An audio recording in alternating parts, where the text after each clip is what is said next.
conquête de la souveraineté passe avant tout par l'exploitation des ressources nationales au profit de nos populations.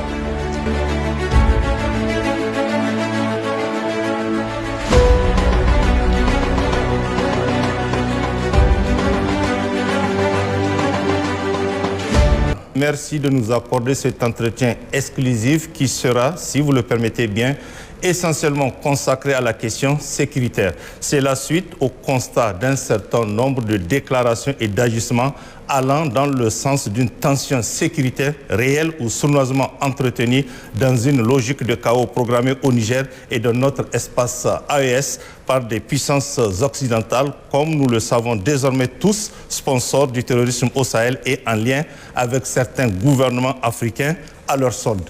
Monsieur le Président, j'ai envie de vous poser une question toute simple. Que se passe-t-il réellement sur le plan sécuritaire?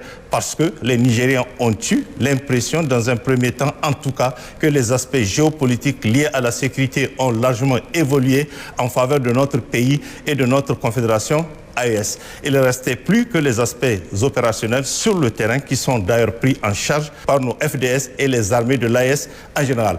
Nous avons eu l'impression que les Français et leurs alliés semblent avoir bien compris que désormais, nous, Nigériens, avons pris notre destin en main et que notre dignité et notre souveraineté ne seront jamais plus bafouées chez nous. Qu'ils doivent par conséquent changer d'attitude et d'approche envers nous. Nous avons eu l'impression qu'ils semblent avoir bien compris qu'une guerre contre le grand peuple nigérien va se solder par un échec total. Par conséquent, ils ont bien intégré cette donne et que l'intervention militaire est loin derrière nous. Enfin, nous avons eu l'impression que la CEDEAO semble avoir bien intégré que la sortie des pays de la Confédération AES de leur communauté est un départ avec effet immédiat et qu'il est irréversible. Que se passe-t-il donc, Monsieur le Président, par rapport à toutes ces questions soulevées? Bonjour.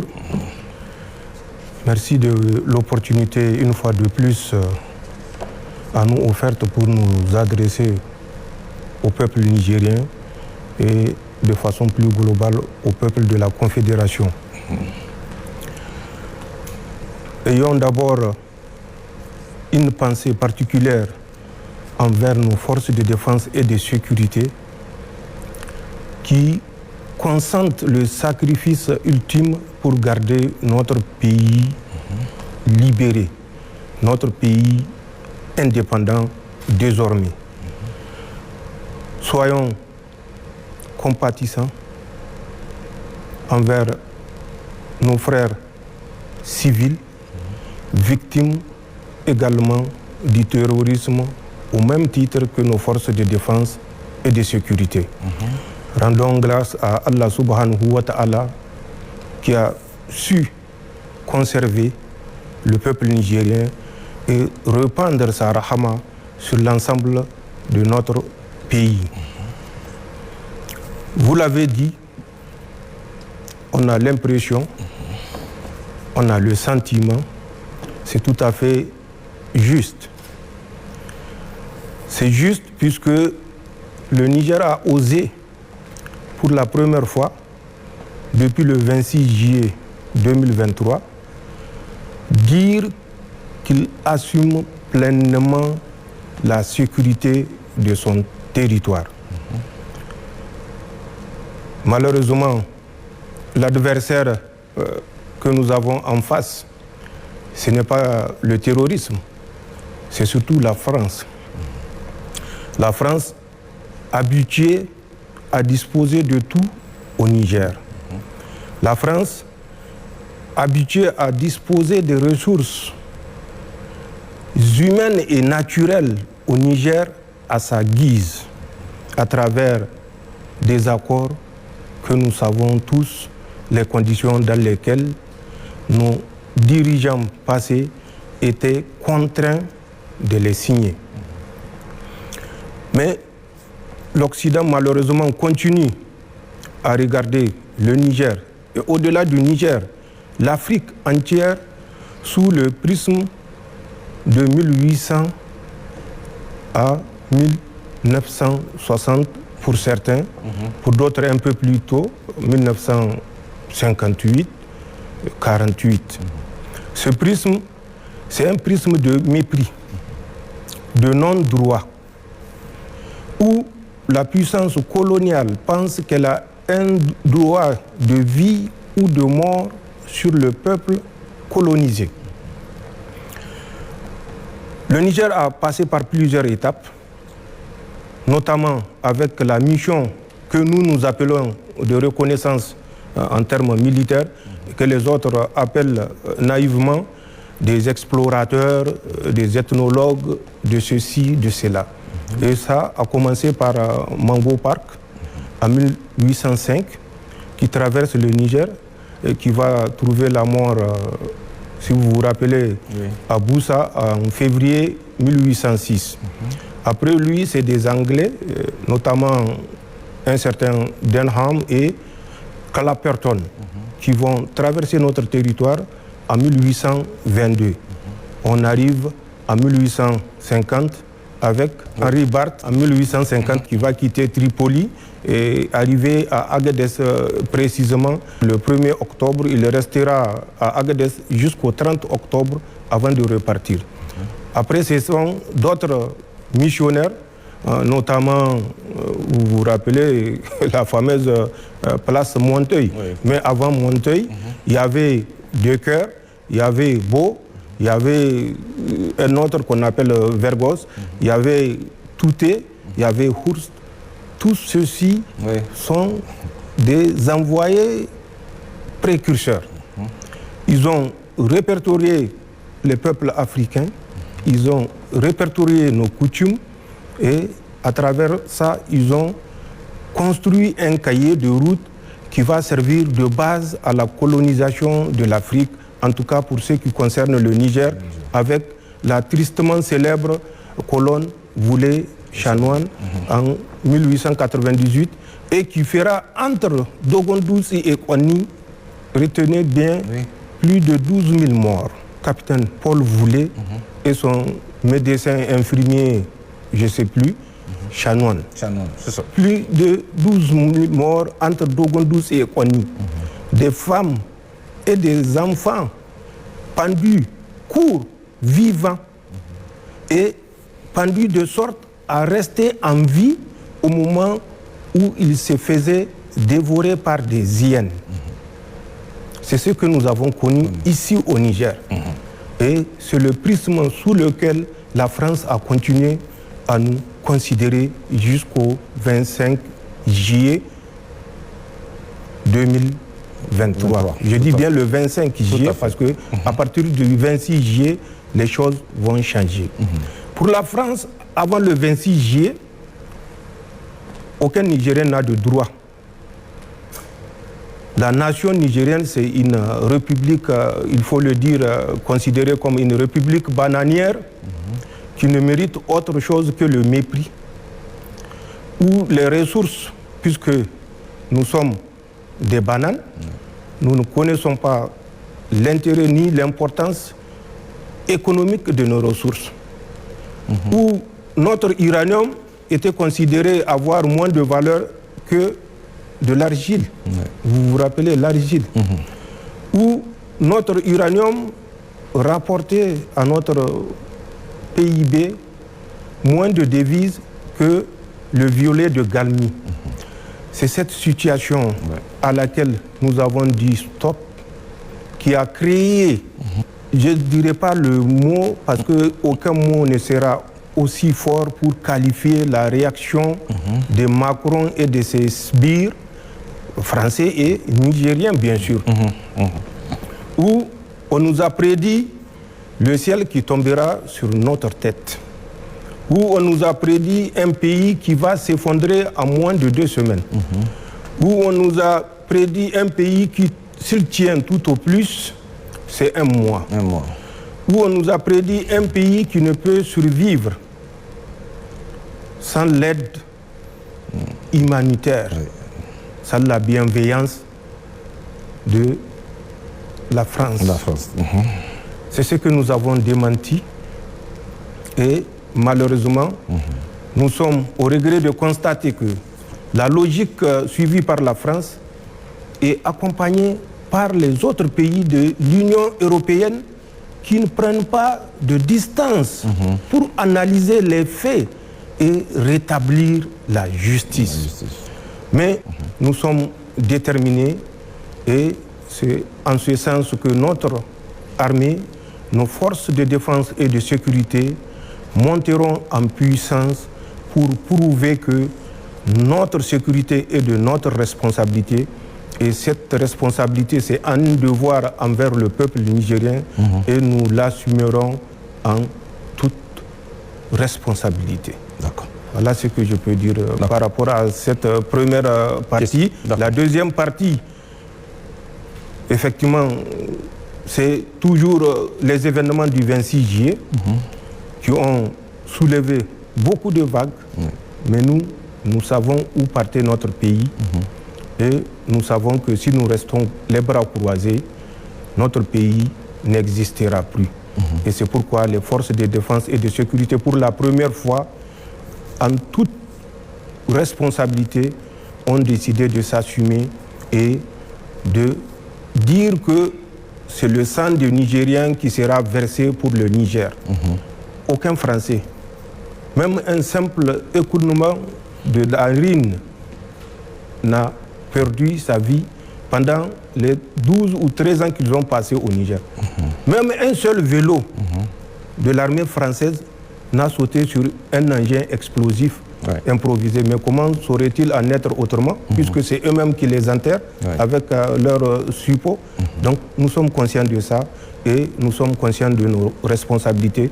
Nous allons tout faire pour que nos forces de défense et de sécurité soient en mesure d'assumer cette responsabilité en toute dignité et en toute souveraineté. Monsieur le Président, vous avez évoqué la montée en puissance de nos FDS. Comment cela se traduit concrètement? Je viens de le dire, les forces de défense et de sécurité ont consenti d'énormes sacrifices. Il est de notre responsabilité face à la situation et face au génocide programmé par la France et ses acolytes que nous prenions toutes les dispositions pour mettre nos forces de défense et de sécurité dans les meilleures conditions.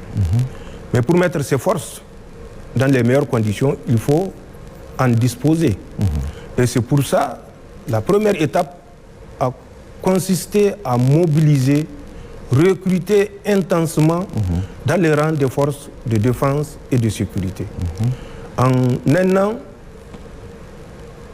d'existence, le Conseil national pour la sauvegarde de la patrie a recruté plus de 25 000 hommes, que ce soit au sein des FAN, Forces armées nigériennes, que ce soit au sein de la gendarmerie nationale, que ce soit au sein de la garde nationale, que ce soit au sein de la police nationale. Nous avons recruté plus de 25 000 hommes. Les 25 000 hommes levés, ou pour certains en voie de levée, notamment pour ce qui concerne la force de protection et de développement, il fallait mettre un minimum de moyens matériels à leur disposition. Et pour ce faire, ce que nous avons dépensé, c'est plus de 150 milliards de francs CFA pour équiper, d'une part, et payer les arriérés que nous avons trouvés sur du matériel que le régime déchu avait pris à crédit, je le dis et je le répète, et que nous sommes, par devoir et par continuité de la République, nous sommes amenés à effacer les ardoises. Et nous l'avons fait, mais sachez que ce n'est pas facile. Ce n'est pas du tout facile dans un pays où, tenez-vous bien, les simples Toyota sont interdites d'être vendues au Niger. Et ça, c'est la France, accompagnée par certaines puissances occidentales, qui ont demandé expressément de ne pas vendre au Niger une aiguille qui puisse tirer sur un terroriste. Et ce sont ces mêmes pays qui viennent nous parler de droit, de légitimité, de protection. Et tout ce tapage que vous voyez s'inscrit dans ce sens. Mais en plus de la levée et de l'acquisition du matériel, nous avons également mis l'accent sur la formation. Parce que nous savons que pour un soldat, l'entraînement épargne le sang. Et par rapport à ça, nous avons pris les dispositions pour que nos militaires, nos forces de défense et de sécurité bénéficient de la formation la plus pointue partout où c'est possible. Que ce soit à l'extérieur, auprès de nos partenaires stratégiques, que ce soit à l'intérieur, en faisant toujours appel, parfois même, aux certains partenaires stratégiques qui viennent nous former le personnel pour qu'il soit à la hauteur d'accomplir sa mission. Voilà ce que nous faisons, voilà ce que nous avons fait pour concrétiser la montée en puissance de nos forces de défense et de sécurité. D'accord. Monsieur le Président, il me semble que vous posez une nuance entre le terrorisme au Sahel d'avant et d'après la prise du pouvoir par le CNSP. Qu'en est-il réellement? Est-ce à dire qu'il y a un changement d'acteurs, de moyens et de stratégie des terroristes? Mais il n'y a pas que moi qui dis qu'il y a un changement. Tout Nigérien constate ce à quoi nous faisons face. Avant le 26 juillet, le terrorisme et les autorités nigériennes formaient une seule personne. Ce n'est pas moi qui l'ai dit. Vous êtes sur le territoire national, vous suivez les interventions des uns et des autres. Tout à fait. Et vous savez ce qui avait cours avant le 26 juillet 2023. Des terroristes, ce n'est pas moi qui l'ai dit. Le président de CHU avait lui-même officiellement à Mahatma Gandhi, le centre de conférence, annoncé qu'il est ami aux terroristes. Il a reçu plusieurs fois des terroristes au palais présidentiel. Il a libéré des terroristes, mais nous savons qu'ils ont fait plus que ça. Référez-vous à la déclaration de l'ex-ministre de l'Intérieur, M. Hamosouley, à Abala, Filengue, vous comprendrez qu'ils ont fait plus que ça. C'est lui-même qui l'a dit. Ils ont fait plus que ça, mais malheureusement, les terroristes de leur côté, selon lui, n'ont pas respecté leurs engagements. Quels sont ces engagements? On n'est jamais sorti pour dire au peuple nigérien, voilà les engagements que nous avons honorés vis-à-vis des terroristes. Nous savons quels sont ces engagements-là qui ont été honorés vis-à-vis des terroristes, et ce n'est pas une surprise. Parce que ces autorités agissaient sous l'injonction de la France. Cette même France, je le dis et je le répète, qui finance le terrorisme au Sahel.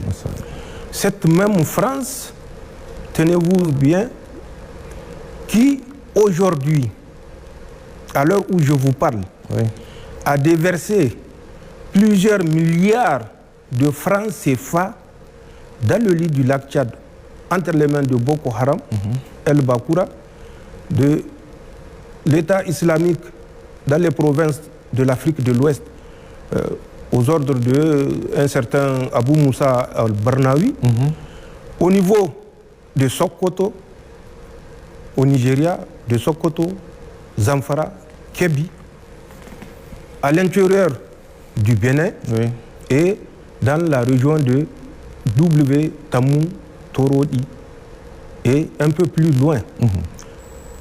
Les milliards de dollars qui sont en possession de ces mouvements terroristes et de leurs sponsors locaux, bien sûr, dépassent tout ce que vous pouvez imaginer être disponible dans les réserves et de l'Afrique centrale, qui utilise le CFA, bien sûr, et de l'Union monétaire ouest-africaine. Les terroristes possèdent suffisamment de financement puisque le CFA est fabriqué par la France. Et la France a le soutien de l'Union européenne de fabriquer autant de CFA qu'elle veut, tant que ce n'est pas les euros ou les dollars. Les CFA, quel est le pays africain qui fabrique les CFA, qui a la planche à billets, c'est la France. Tout à fait. Donc, c'est pour vous dire, le financement dont bénéficient ces mouvements terroristes est un changement majeur entre ce qui s'est passé au temps du régime déchu et ce qui se passe depuis le 26 juillet 2023. En plus du financement, il y a l'acquisition du matériel. L'acquisition du matériel, que ce soit également dans le lit du lac Tchad, que ce soit dans la région de Sokoto, que ce soit dans le nord Bénin, notamment dans le parc W, région de Porga, que ce soit dans la Pendjari, également, qui est une autre forêt, toujours à l'intérieur du Bénin, mais cette fois-ci frontalier avec le Togo. Tout à fait. Que ce soit ici, à l'intérieur de notre territoire nigérien, que ce soit à l'intérieur du territoire burkinabé. Et des gens sont désignés et sont les points focaux des terroristes qui assurent la formation des terroristes à l'international. Il y a des centres d'instruction des terroristes dans un pays de l'Afrique centrale. Il y a des centres d'instruction des terroristes au sein de W côté Bénin par les forces spéciales françaises qui sont à Porga. Vous marchez 315. La conquête de la souveraineté passe avant tout par l'exploitation des ressources nationales au profit de nos populations.